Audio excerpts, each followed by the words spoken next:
Hello SSC 26 ব্যাচের শিক্ষার্থীরা, তোমাদের সাথে আবারও আমি চলে আসলাম নতুন একটি ভিডিও নিয়ে। তোমাদের সবচেয়ে গুরুত্বপূর্ণ পরীক্ষা ইংরেজি পরীক্ষা। আশা করি তোমাদের ইংরেজি প্রথম পত্র যে পরীক্ষা, সেই পরীক্ষা মোটামুটি যেই লেভেলেরই হোক আলহামদুলিল্লাহ একটু হলেও ভালো হয়েছে। এবং আমাদের রাজশাহী বোর্ডে, বিশেষ করে রাজশাহী বোর্ডের শিক্ষার্থী যারা আছো, তোমাদের কোশ্চিন প্যাটার্ন কিন্তু অনেক আজকে হার্ড ছিল। এবং এই হার্ড অ্যান্ড টাফ কোশ্চিন কিন্তু তোমার একার জন্য না, রাজশাহী বোর্ডের সবার জন্য। যদিও জিনিসটা একটু আমাদের বিষয়টা হচ্ছে দুঃখজনকভাবেই আমাদের একটু অ্যাটাক করছে এই জায়গাটা। তো একটা ছোট গাইডলাইন এবং হচ্ছে সেই সাথে তোমাদের ইংরেজি দ্বিতীয় পত্রের যে সাজেশন, এই সাজেশনমূলক এই ভিডিওটা হবে। এবং এই ভিডিওতে তোমাদের বেশি আমার সময় নষ্ট করার কোনো প্রয়োজন নেই, আমি জাস্ট সাজেশনটা বের করে তোমাদের দিয়ে দেবো, ঠিক আছে? অ্যান্ড সাজেশন নেওয়ার জন্য অবশ্যই তোমরা কী করবা, ডিসক্রিপশন বক্সটা একটু চেক দিবা, তাহলেই তোমরা সাজেশনটা ডাউনলোড করে নিতে পারবে। আমি হচ্ছে পিডিএফ ওখানে অ্যাড করে দেবো। তো ছোটো সাজেশনটা কি, ছোট্ট অ্যাডভাইসটা কি, যে দেখো ইংরেজি প্রথম পত্র পরীক্ষা যেটা হয়ে গেছে ওটা নিয়ে আর কোনো ধরনের কোনো টেনশন করো না। এটা যা হয়েছে কপালে তোমার তকদিরে ছিল, এটা তোমার কিচ্ছু করার নেই, আমাদেরও কিচ্ছু করার নেই। সো এখান থেকে বের হতে হবে। এখন এখান থেকে বের হয়ে তুমি ইংরেজি সেকেন্ড পেপার যতটা এফোর্ট দিতে পারো, অ্যান্ড হচ্ছে ইংরেজি সেকেন্ড পেপার যাতে ভালো পরীক্ষা দিতে পারো সেইটা একটু প্ল্যান করো, ঠিক আছে? প্রথমটা টেনশন করে দেখা গেলো যে দ্বিতীয় পরীক্ষাও খারাপ করলা, দিন শেষে কিন্তু রেজাল্ট অনেক খারাপ হয়ে যাবে। সো এই জিনিসটা থেকে বের হয়ে যাও, যত দ্রুতই বের হতে পারবা ততটাই ভালো, ঠিক আছে? তো এত বেশি টেনশনের কোনো প্রয়োজন নেই, এত বেশি প্যারা নেওয়ারও কোনো প্রয়োজন নেই। আর একটা আশ্বাসের কথা বলি, আর একটা আশ্বাস হচ্ছে যে তোমাদের ফার্স্ট পেপার যেহেতু অনেক বেশি হার্ড করছে, ফার্স্ট পেপার হার্ড করার পরে সেকেন্ড পেপার হার্ড করার কোনো চান্স থাকে না। এখানে তোমার হচ্ছে সবচেয়ে গুরুত্বপূর্ণ টাস্ক হবে রিটেন পার্টটা। রিটেন পার্টে তোমার এই যে আমি যেই সাজেশন দিব, এই রিটেন পার্ট থেকে তোমার 40-40 মার্ক পাওয়ারও সম্ভাবনা অনেক বেশি, ঠিক আছে? তো এই রিটেন পার্টে সবচেয়ে বেশি গুরুত্ব দিবা। রিটেন পার্ট তোমার ভালো হলে দেখবা রিটেন পার্টের কোশ্চিন মার্কটা অনেক বেশি উঠাই ফেলতে পারলে, বাকি আইটেমগুলোর মার্কস তুমি যদি কম পাও তারপরও দেখা যাবে আমাদের অনেক মার্কই তোলা সম্ভব। তো যারা ইংরেজিতে পাস করা নিয়ে অনেক বেশি টেনশানে আসো, এই টেনশান করা যাবে না, কারণ আমি হচ্ছে রিটার্ন যে অংশ দিয়ে দিচ্ছি এই অংশ থেকেই তোমাদের হচ্ছে ম্যাক্সিমাম কমন পড়বে, ঠিক আছে? তো আমি হচ্ছে তোমাদের সাজেশনটা জাস্ট একটু দেখাই, অ্যান্ড কোনটা কীভাবে পড়বা ওইটা একটু বলে দিই, তাহলেই হবে, ঠিক আছে? তো এই যে তোমাদের হচ্ছে ইংরেজি সেকেন্ড পত্র, ইংরেজি সেকেন্ড পার্ট সাজেশন, অ্যান্ড এই সাজেশন থেকেই বারবার বলতেছি, এই সাজেশন থেকেই তোমার ম্যাক্সিমাম সব বোর্ডেই, যে বোর্ডেরই স্টুডেন্ট হও তুমি, সব বোর্ডেই তোমার হচ্ছে এই সাজেশন থেকেই কমন পড়বে। প্রত্যেকটা আইটেম তুমি কমন পাবা, জাস্ট আমার সাথে মিলাই নিও, ঠিক আছে? আমার সাথে কথাগুলো জাস্ট মিলাই নিও। সো প্যারাগ্রাফের অংশ দেখো, প্যারাগ্রাফ কীভাবে মনে রাখবা, প্যারাগ্রাফের কী পড়বা তুমি, প্যারাগ্রাফের যে জিনিসগুলো পড়বা, প্রথমত একটা টার্গেট বলে দিই।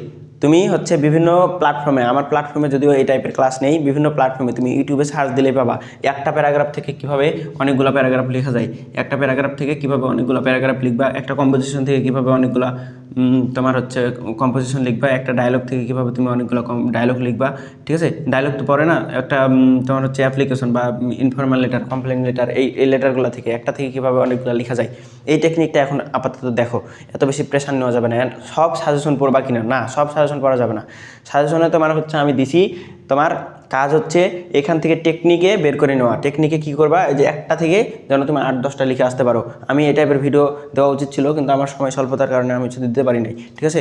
সো আপকামিং ব্যাচগুলোতে পাবে, কোনো সমস্যা নেই। সো দেখো প্যারাগ্রাফের ক্ষেত্রে যেটা করবা, এই যে ডিফরেস্টেশন, এটা হচ্ছে তোমার একটা হচ্ছে তোমার হচ্ছে নেগেটিভ সাইডের একটা হচ্ছে তোমার প্যারাগ্রাফ। তো এটা তারপরে তোমার হচ্ছে এই যে জুলাই রেভলিউশন, এটা অতটা ইম্পর্টেন্ট যদিও দিয়ে রাখছে, সমস্যা নেই। টি স্টল সবচেয়ে সাল কোশ্চিনে যেগুলো পড়ছে, সাল কোশ্চিনে সবচেয়ে যেগুলো বেশি সেগুলো একটু বারবার ফলো করবা, ঠিক আছে? সবচেয়ে ইম্পর্টেন্ট তোমাকে যদি আমি বলি, এই যে ফার্মার, ট্রি প্লান্টেশন, তারপরে স্কুল ম্যাগাজিন, ট্রি প্লান্টেশন, তারপরে রেনি ডে, সামনে যেহেতু আমাদের রেনি ডে, তো রেনি ডেটাও অনেক বোর্ডের জন্য ইম্পর্টেন্ট, ঠিক আছে? তারপরে বুক ফায়ার, ঠিক আছে? এখান থেকে আর কিছু দেখার দরকার নেই, এগুলোই দেখবা।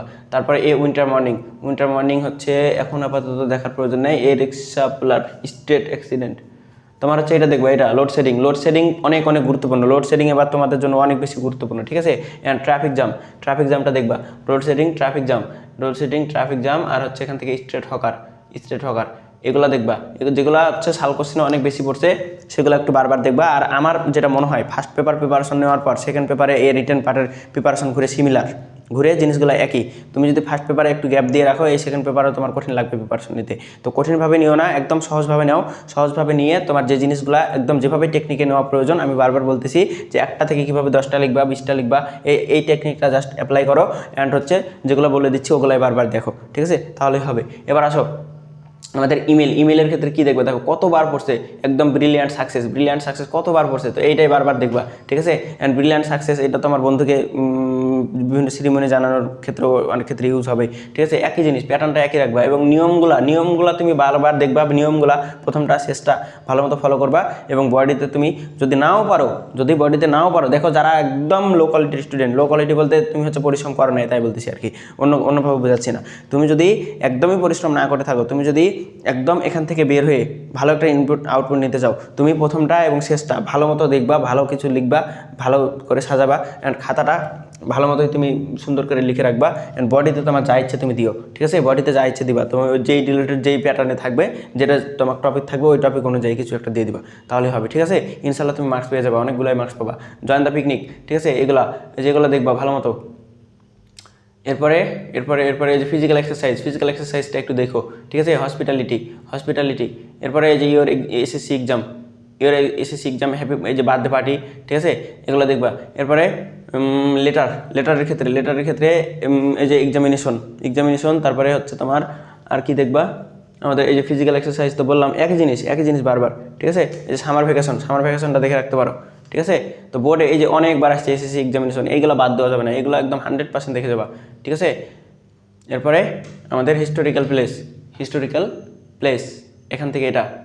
তারপরে হচ্ছে আমাদের এই যে সেরেমনি অফ ইয়ার স্কুল, ঠিক আছে?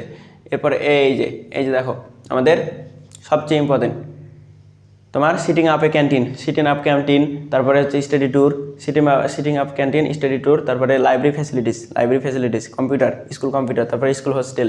এগুলো একই জিনিস একটা থেকে বারবার টপিকটা লিখে দিতে হবে, যে কোন টপিকে তুমি লিখতেছো, কোনটা পড়তেছো আর কোনটা লিখতেছো, ঠিক আছে?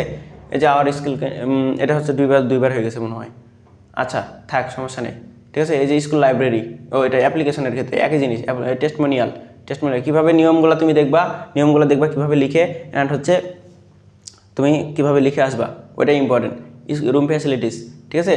তো বোর্ডে যেগুলো সবচেয়ে বেশিবার পড়ছে ওগুলাই দেখবা। অ্যান্ড হচ্ছে এগুলো চাইলে দেখতে পারো আমাদের এগুলো আপাতত না দেখলেও চলবে, হ্যাঁ? এই যে ক্যান্টিন বারবার আছে, তুমি একগুলো পড়লে বারগুলো হয়ে যাবে, ঠিক আছে? এই যে কম্পোজিশনের ক্ষেত্রে সবচেয়ে ইম্পর্টেন্ট হচ্ছে কম্পোজিশনের ক্ষেত্রে তোমার ফিজিক্যাল এক্সারসাইজ, তারপরে তোমার duties of student, news paper, তারপরে মাই হবি, ঠিক আছে? এগুলো অনেক ইম্পর্টেন্ট। জার্নি বাই বটের জায়গায় যদি ট্রেন থাকে, যদি বাস থাকে, একই তো জিনিস, ঠিক আছে? জার্নি বাই বট অনেক ইম্পর্টেন্ট। ফিজিক্যাল এক্সারসাইজ, ঠিক আছে? এরপরে তারপরে কি দেখবা, তারপরে জার্নি বাই ট্রেন ওটার মতো করে লিখবা, ঠিক আছে? এরপরে দেখি আর কিছু আছে কিনা। পপুলেশন প্রবলেম ইন বাংলাদেশ, আচ্ছা, কম্পিউটার, ওকে। সো এগুলাই তোমাদের পড়ার মধ্যে আসে, তেমন কিছু নাই, ঠিক আছে? এগুলাই দেখবা। অ্যান্ড মডার্ন সায়েন্স দরকার নেই, তোমরা হচ্ছে যেগুলো বললাম একদম, এই যে এটা ট্রিপল তো আমরা হচ্ছে সব জায়গাতেই ইউজ করি, ওদের দেখবা। তারপরে এই যে duties of student, physical exercise, তারপরে তোমার এই যে my favourite game, my favourite hobby, এই জিনিসগুলো, ঠিক আছে? ফেভারিট গেম ঘুরে একই জিনিস, ঠিক আছে? তারপরে এই নিউজ পেপার, তারপরে কম্পিউটার, এই টাইপেরগুলাই বারবার দেখবা, ঠিক আছে? এগুলো দেখলেই ইনশাল্লাহ হয়ে যাবে, ঠিক আছে? অ্যান্ড সাজেশন দিয়ে ফেলছি। আর যদি সময় পাও, যদি মনে করো যে সব কিছুই আমি মোটামুটি করে একটু দেখতে চাই, একটু চোখ বুলাই নিবা, ঠিক আছে? এই কারণে সাজেশনটা একটু বড় করে দেওয়া, যে তোমার যাতে কনফিডেন্সটা অনেক বেশি বাড়ে, ঠিক আছে? ওকে, তাহলে এই পর্যন্তই ছিল। সবাই ভালো পরীক্ষা দাও ইনশাল্লাহ, দোয়া রইল মন থেকে। আল্লাহ হাফেজ।